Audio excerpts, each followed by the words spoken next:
Bill, how do you know Stephen? I work at the Technology Center. Stephen enrolled there. Okay, what's your position at the Technology Center? I'm the director. What's the Technology Center? We're a trade school, training school in Tennessee. We have 3 different levels, and the Tech Center is one level, community college, 4-year schools. But we're a trade center. We're blue collar trade, just about. Okay.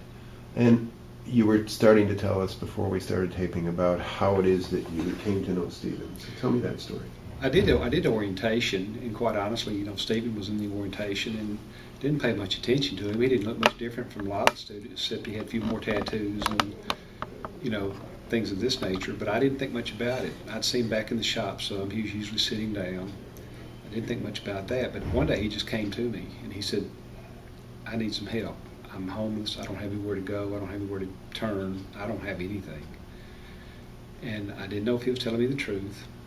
And I said, "Stephen, do you have any family?" He said, basically what he told you. "I don't know anything about my mother, my father, no." I said, "Well, I'm not going to get into this without, some knowledge of your family." So he had his father's phone number. And I made him stay with me. And we called his father. And what I heard from his father just, I don't know, I can't even tell it without crying, because I could never tell my son, "Well, you better find you a dry bridge, because that's where you're going to live." That's what his father told him over the phone. And he didn't even want to talk to me about it. He didn't want to do anything about it. So at least then I knew he was legitimate. Another student had a sister who was living in a housing project. He was sleeping on that person's couch. He said they were kind of taking what little he had, because he was taking things he had and he was selling it as he could just to get by. And that's when I started trying to really find him a place to live, and I just couldn't believe. How long ago was this? 2.5 years? Sir? How long ago was it that you... Just in 2008, right after he started school in 2008. So it's about 3 years ago. About 3 years ago, yeah.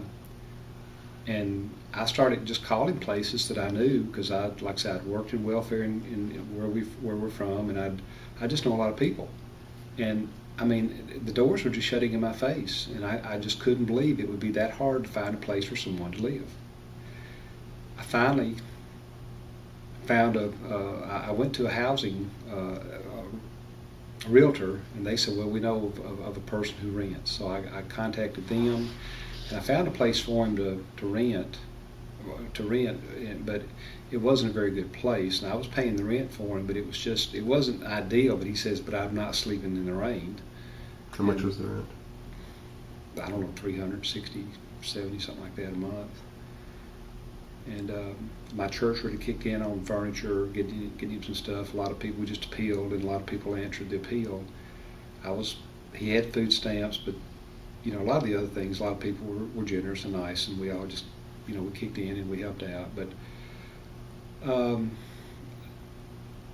and then there were just the issues at school. Stephen was suffering with anger issues, sometimes with other students, sometimes getting abrasive with his instructor, smarting off, talking back when he shouldn't have.